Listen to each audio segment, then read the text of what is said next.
Halo semua guys, welcome back to Ruang Komik. Sebelumnya sorry kalau misal suara gue agak lemes ya, karena ini record malam-malam dan badan lagi kurang fit juga. Tapi hari ini kita akan membahas pertemuan Joseph dengan Wilde setelah pertempuran singkat di video sebelumnya yang berhasil melukai Cloud cukup parah, bahkan hampir mengancam nyawanya tersebut. Singkatnya di video sebelumnya, gargoyle milik si Wilde itu telah terpulihkan berkat dikasih makan jiwa Oswald yang kemarin juga sudah dikalahkan sama si Joseph. Nah, Wilde di situ sempat mengatakan setelah mengecek gargoyle-nya yang sudah terbang kembali ke tangannya, bahwa berkat jiwa si Oswald, gargoyle-nya kini menjadi lebih kuat daripada saat diberikan kepada Linji tempo hari. Bahkan kalau misal dikasih makan beberapa bahan lain lagi yang ada di bayangan si Wilde, itu gargoyle bisa punya kekuatan tingkat destruktif dan akan sangat cocok menjadi penjaga Boslin, katanya. Meskipun belum tentu gargoyle ini bisa mengalahkan manusia di tingkat destruktif juga ya, karena tentunya ada perbedaan kecerdasan antara manusia dan sebuah gargoyle yang cukup bisa menentukan hasil pertarungan.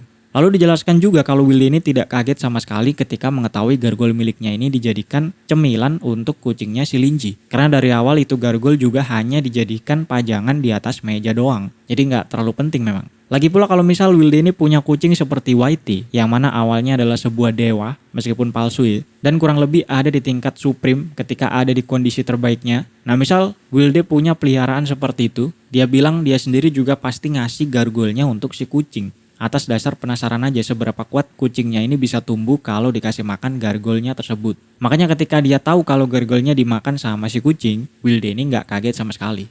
Nah setelah puas dengan perbaikan gargoyle-nya, Wilde pun tanpa diduga kali ini menyapa si Joseph. Dimana sebelumnya dia nggak pernah ngomong sama si Joseph ketika beberapa kali bertemu. Tapi di sini dia tanya apa kabarnya si Joseph setelah 2 tahun tidak berkontak langsung, yang mana terakhir kali adalah pas mereka bertempur habis-habisan. Namun di sisi lain, Joseph yang masih berapi-api ini langsung menggeprek si Wilde menggunakan summon raksasa putihnya. Yang dikatakan tubuh Wilde juga kena geprekan tersebut sehingga menjadi bubur. Tapi setelah itu ternyata Wilde ini masih bisa ngomong ke Joseph dengan tubuh yang sudah jadi bubur tersebut. Dan dia bilang kalau Joseph ini masih saja emosian seperti dulu, katanya.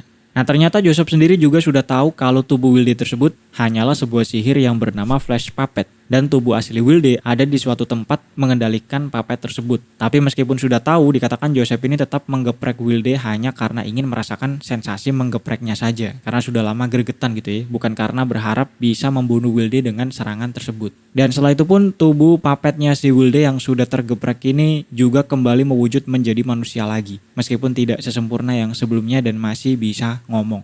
Nah di sini mereka berdua pun saling melempar caci makian. Dimana intinya Joseph bilang kalau Wilde ini pengecut karena bisanya sembunyi doang. Dan Wilde-nya juga bilang kalau si Joseph ini orangnya masih barbar dan segala macamnya. Sedangkan di sisi lain si Caroline yang melihat percekcokan mereka berdua kemudian menjadi panik karena sepertinya akan terjadi pertempuran lagi antara dua makhluk destruktif tersebut. Yang mana ketika terakhir kali mereka bertarung, mereka itu menghancurkan puluhan kilometer area dan menghabiskan waktu berhari-hari. Sehingga Caroline pun memerintahkan anggota Secret Tower yang ada di sana untuk evakuasi dan juga segera menghubungi kantor pusat Secret Tower untuk segera mengaktifkan formasi teleportasi untuk mengevakuasi masyarakat Central District. Karena takutnya mereka berdua ini tiba-tiba bentrok dan memakan banyak korban.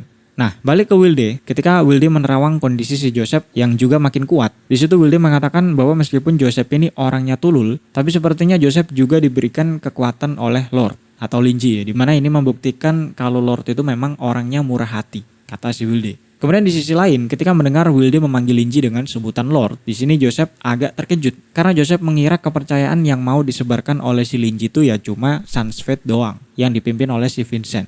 Tapi kalau Wilde ini manggil Linji dengan sebutan Lord, maka bisa jadi kelompoknya si Wilde yang akhir-akhir ini mulai membesar seperti sebuah sekte juga menyebarkan kepercayaan kepada Boslin atas perintah Boslin juga. Jadi ada kepercayaan lain selain Sunsfate yang mau disebarkan oleh si Boslin, yaitu sekte Corpse Devouring-nya milik si Wilde. Awalnya Joseph ini mengira kelompok si Wilde itu ya cuma ciptaan Wilde doang, bukan dibuat langsung oleh Boslin. Tapi ternyata Wilde ini manggil Linji sebagai Lord, yang biasanya dipakai oleh pengikut kepada sosok yang mereka ikuti. Sehingga bisa jadi mereka ini ada di bawah perintah Linji, sehingga membuat Joseph terkejut. Nah bagian yang menarik adalah setelah itu Wilde mengatakan bahwa Joseph itu harusnya terima kasih sama dia karena dia sudah menyingkirkan seorang mata-mata Fire Sword yang ada di dalam Secret Tower, katanya. Barulah kalimat ini langsung membuat Joseph kehilangan kata-kata pak, karena dia tidak menyangka bahwa di dalam Secret Tower ada mata-mata dari Fire Sword, seperti kata si Wilde. Nah, melihat si Joseph yang kaget sekaligus bingung, Wilde makin mengolok-olok si Joseph atas ketidaktahuannya tersebut, padahal dia termasuk atasan di Secret Tower.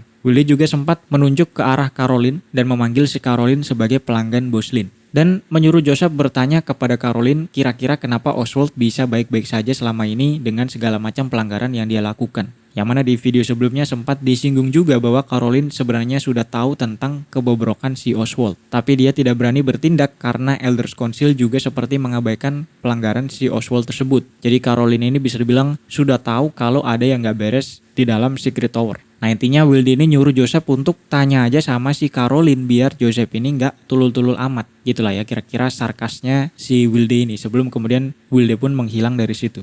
Nah karena merasa pengetahuan Wilde tentang Secret Tower ini sepertinya mengalahkan pengetahuan si Joseph sendiri, padahal Joseph ini punya jabatan yang cukup tinggi di Secret Tower, Joseph pun menjadi kesal dan memukul salah satu puing di situ sampai hancur. Karena dia merasa terkejut campur kecewa. Karena kalau misal perkataan Wilde tadi benar, maka artinya Elders Council ini juga nggak beres. Dan kalau Oswald bisa baik-baik saja selama ini sebagai mata-mata Fire Sword, artinya kemungkinan besar Fire Sword sudah menyusupi Elders Council juga. Sehingga kalau posisi tertinggi di sebuah organisasi sudah berhasil disusupi, artinya organisasi ini bisa dibilang sudah hancur sama seperti Church of the Dome. Dan itu sangat memusingkan bagi si Joseph. Tapi di saat yang sama Joseph juga berpikir bisa jadi apa yang dikatakan sama si Wilde tadi cuma dibuat-buat untuk menggoyahkan pikiran si Joseph. Bisa jadi sebenarnya tujuan Wilde ke situ hanya untuk mengambil jiwa Oswald untuk gargolnya. Tapi kesempatan itu juga bisa dimanfaatkan sama si Wilde untuk menciptakan kebohongan demi bisa menggoyahkan pikiran si Joseph supaya pusing gitu ya. Padahal mungkin saja Oswald ini bukan mata-mata Fire Sword dan Secret Tower masih bersih.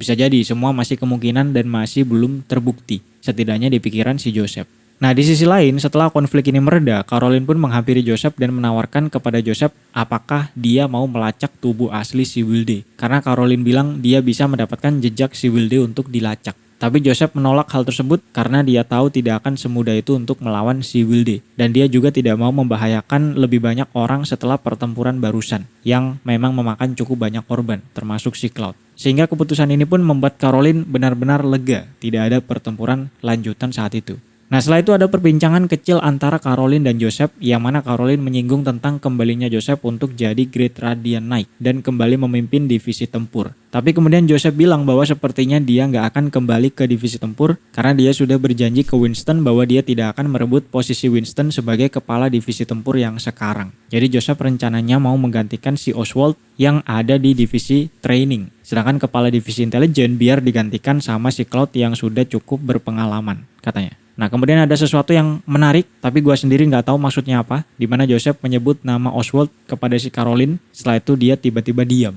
dan menatap si Caroline yang juga bingung kenapa dia ditatap sama si Joseph sambil nyebut nama si Oswald gitu ya. Nah Joseph kemudian mengulurkan tangannya yang kemudian muncul kata toko buku berwarna emas. Caroline kemudian kaget sedikit dan setelah mikir beberapa saat dia ngangguk ke Joseph lalu melanjutkan investigasinya ke tubuh si Oswald menggunakan kekuatannya. Yang mana scene terakhir ini aku sendiri juga nggak tahu maksudnya apa, mungkin akan terungkap seiring berjalannya cerita nanti.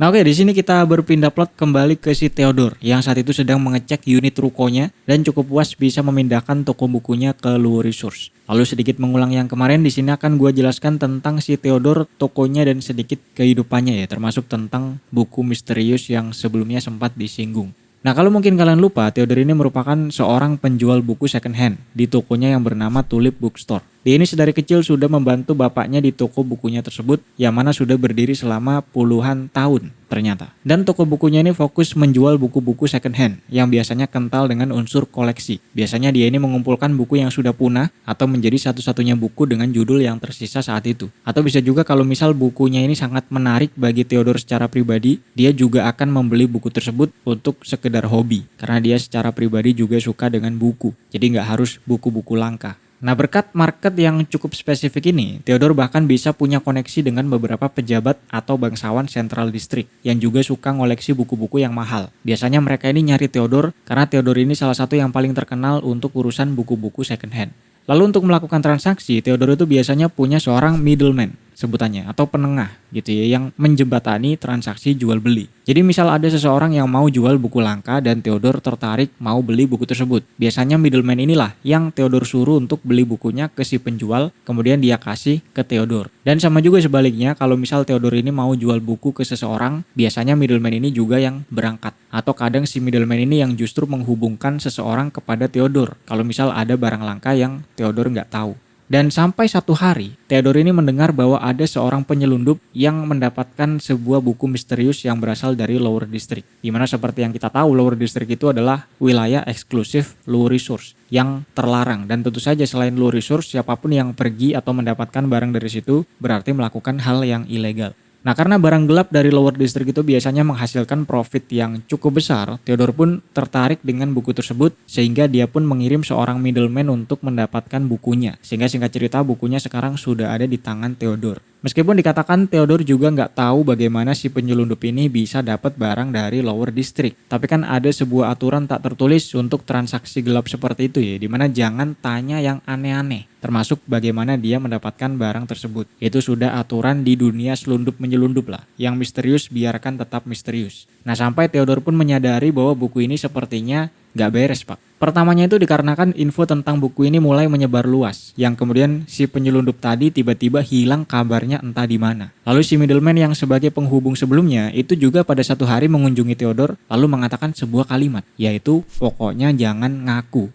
kata si middleman ini. Kemudian dia pergi begitu saja sehingga membuat Theodore agak merinding. Nah, dari sini sebenarnya setelah itu tidak ada kejadian yang berarti. Hari-hari cukup normal sampai Theodore pun lupa dengan kemisteriusan buku tersebut. Sampai masalah pun datang kembali ketika ada pelanggan yang menanyakan terkait barang dari Lower District alias buku sebelumnya kepada Theodore. Dan orang ini bilang dia dikasih tahu sama Juliana. Di mana Juliana ini adalah seorang middleman juga yang sering berpartner dengan Theodore dan cukup Theodore percayai. Sehingga awalnya Theodore ini tidak berpikir ada yang aneh dan hampir mengiyakan bahwa dia punya barang tersebut. Tapi Theodore pun ingat dengan peringatan dari middleman tempo hari yang bilang jangan ngaku pokoknya.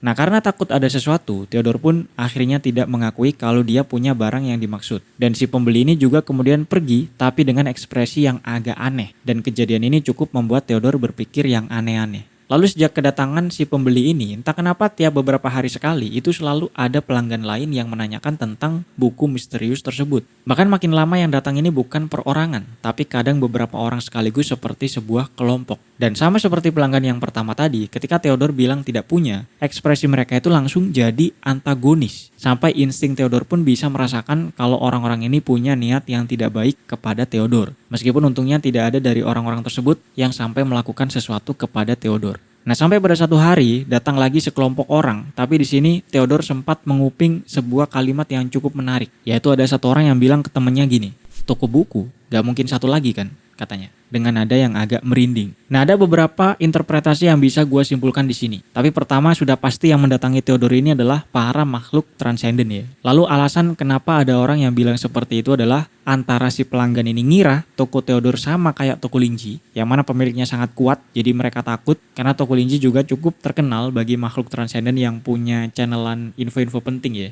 Atau bisa jadi karena mereka nggak nemu bukunya di toko Theodore, mereka ngira bukunya ada di toko Linji. Karena mungkin yang mereka tahu bukunya ada di sebuah toko buku, tapi nggak tahu toko buku yang mana. Jadi mereka takut buat datang ke toko Linji. Atau bisa juga mereka tahu bukunya ada di Theodore, tapi mereka mengira toko Theodore ini adalah cabang milik si Linji, kayak book cafe-nya si Muen. Jadi mereka nggak berani juga buat macem-macem sama si Theodore. Jadi entah kemungkinan yang mana, tapi intinya sejak saat itu Theodore menyadari bahwa ada sebuah toko buku yang bisa menciptakan rasa takut kepada orang-orang ini. Dan mungkin alasan kenapa sampai sekarang tidak ada orang yang berbuat jahat kepada Theodore adalah mungkin karena rasa takut kepada satu toko buku ini yang menciptakan rasa takut juga kepada toko buku yang lain, termasuk tokonya si Theodore. Dan sebenarnya sampai sini Theodore juga sudah merasakan ada yang aneh dari orang-orang tersebut seperti makhluk yang bukan manusia katanya. Nah, namun sayangnya semakin hari orang-orang yang datang ini semakin tidak menyembunyikan ekspresi dan kemisteriusan mereka. Jadi para makhluk transenden ini sepertinya makin belak-belakan dengan menggunakan aether ya,